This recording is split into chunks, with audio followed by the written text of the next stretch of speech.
It's almost as if these are the rules to rice. Risotto went.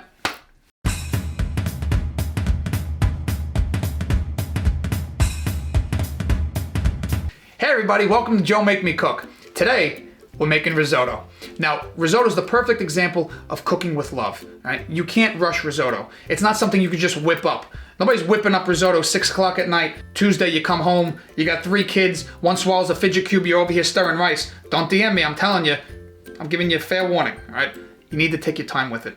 Also, people over fancy risotto. You know, gilded white truffle risotto, Gucci Fendi risotto. Risotto doesn't need all that. It's fancy and elegant by itself. Risotto doesn't stand over a makeup rug putting on a face for 2 hours. It rolls out of bed and the flash bulbs go off. So today, we're making a roasted tomato and chopped right mushroom risotto. They're really button mushrooms. The most popular mushrooms you see in the supermarket are called button mushrooms. So it's a roasted tomato and button mushroom risotto. Let's begin. Most risotto recipes say 20 minutes. Bullshit.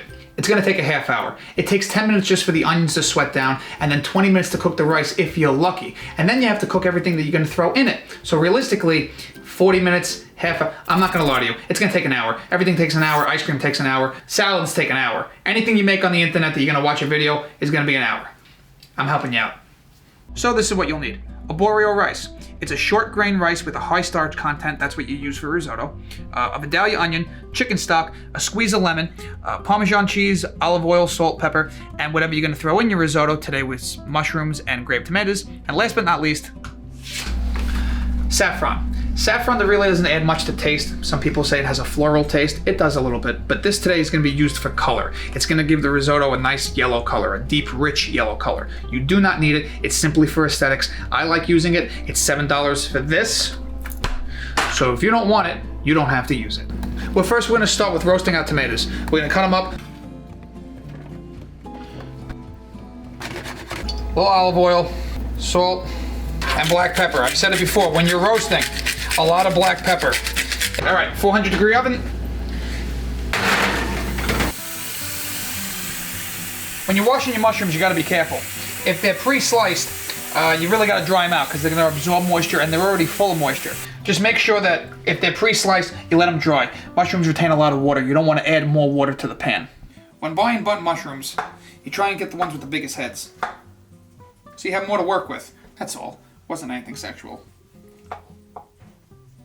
I try to make them as thin as possible because they are going in a risotto, and a risotto is very delicate. These look big now, but they are going to cook down. Who taught you how to chop, Joe? No one, I taught myself. That's why I'm not that good. Just check on them, just give them a little TLC. Back in the dungeon with you. So the ingredients for these mushrooms, what am I using? I'm using garlic, shallots, olive oil, salt, pepper, white wine, balsamic vinegar, and a little red pepper. Let's chop our shallots. I'm gonna make the shallots in butter, saute them, and then take them out and put the mushrooms back in because if you leave shallots alone too long, they tend to burn.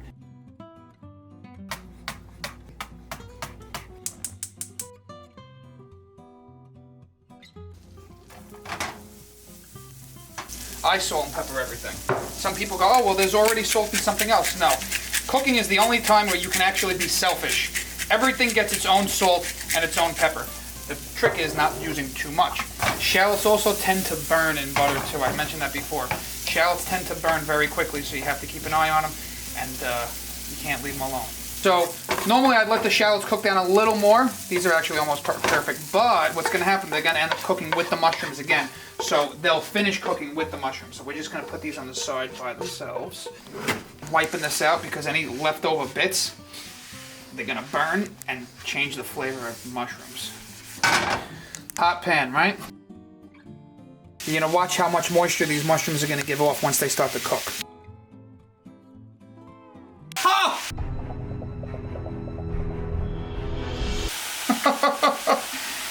They're actually perfectly roasted. I would have took them out a little earlier, but they're all right. Look how much water the mushrooms give off just by themselves.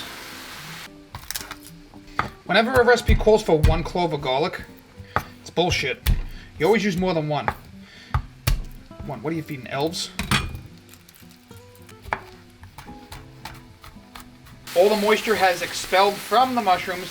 They've decreased in size. I'm gonna add our garlic, a little more salt, more pepper. Now we add our olive oil, shallots. Welcome back to the party, boys. Hey guys, I forgot about the balsamic, but you would add it in right now. Now we're just gonna let these cook down a little more. All right, see how we got a little brown, a little color? Now we're gonna deglaze the pan, as they say. We're gonna add a little white wine.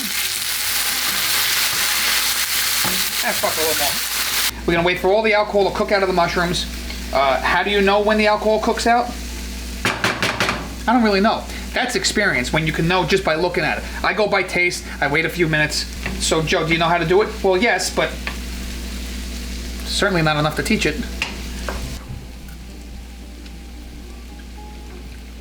I'd help if I had a watch. These are just about done. We have our roasted tomatoes. We just finished our sautéed mushrooms. Now, let's start with our risotto.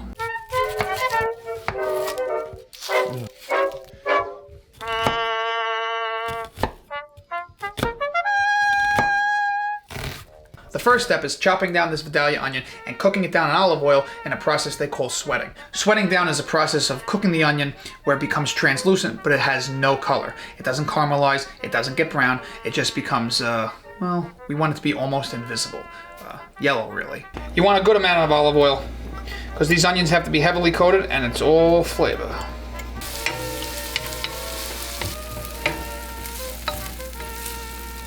A little salt. Salt and pepper everything, including the onions, especially the onions. All right, I'm lowering my gas.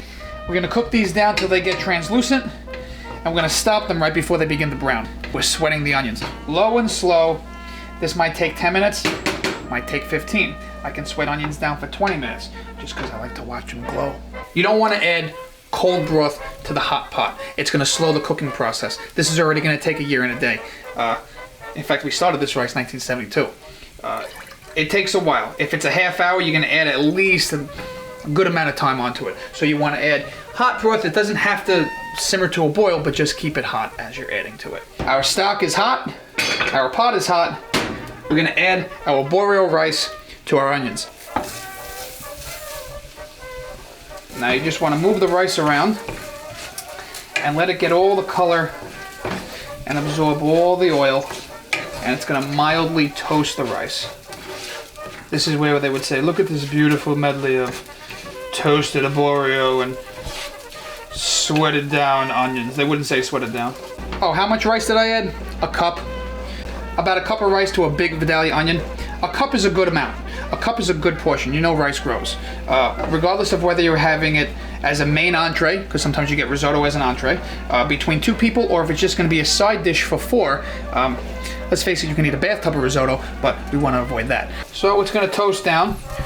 Once it gets nice and hot, if you're going to add wine, the time to add wine to the risotto is right now. Once you toast the rice, it's yearning. I don't know if rice can yearn, but it's yearning for flavor and for moisture. So whatever you pour into this pot first, it's going to be our stock this time, but if you end up using wine, it takes all the flavor of the wine, and you got to wait for it to cook out. The rice is ready. We're going to add our first ladle of stock. So this is really where the magic of risotto comes in. The art of making risotto. You can't rush it. It's literally a ladle of broth into the rice at a time, and you're constantly stirring it. It's literally the opposite of how you would make regular rice. Plain old white rice, you dump all the water in, you dump all the rice in, and you just leave it there until it cooks. You can't touch it. Risotto literally turns that rule on its head. You dump all your rice in, and you add one ladle at a time, slowly cooking it and constantly moving it. It's almost as if these are the rules to rice. Risotto went, when do you add more stock? When you can pull the rice back and nothing else seeps out. You're about ready. I like to go a little longer. Joe, how much stock? I don't know. Here's the Italian method of not using measurements. I can't tell you. Fill your pot of stock and keep adding it until it tastes better. This is patience. Takes a little bit of patience. You're literally standing and stirring for a half hour.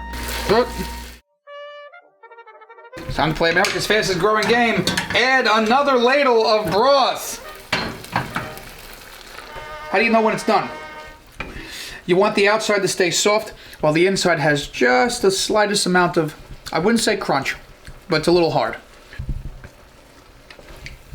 Not yet, because we have to add another fucking ladle of stock. We have to add more stock. I'm actually enjoying this quite deeply. So this is the home stretch. We're almost done. We're gonna add the saffron. You can keep it in the broth and just keep adding it to it. I just like to add it with the final ladle. You'll see all the color it brings.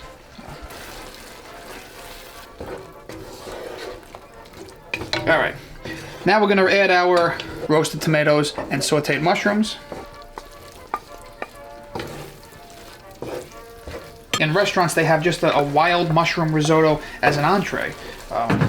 You know, it's a very versatile dish, and it keeps you nice and full.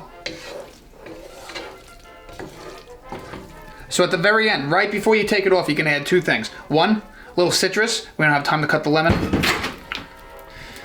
Gives it a little extra note. Just a little bit, that's it. Little lemon. Mix it around there. And we're gonna add some Parmesan cheese. Some recipes call for half a cup of Parmesan cheese. Look, we all love cheese. You can just eat it out of the goddamn bowl for half a cup. Risotto takes so damn long, you don't want the cheese to overpower the taste of the risotto. Nobody loves cheese more than me, but 2 tablespoons. Just a little. More than that, it's gonna overpower it. You're not gonna taste anything else.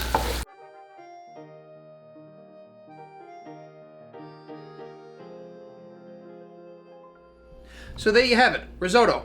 I hope it warms your heart, fills your belly, and leaves you satisfied. Until the next Joe Make Me Cook, I'll see you soon.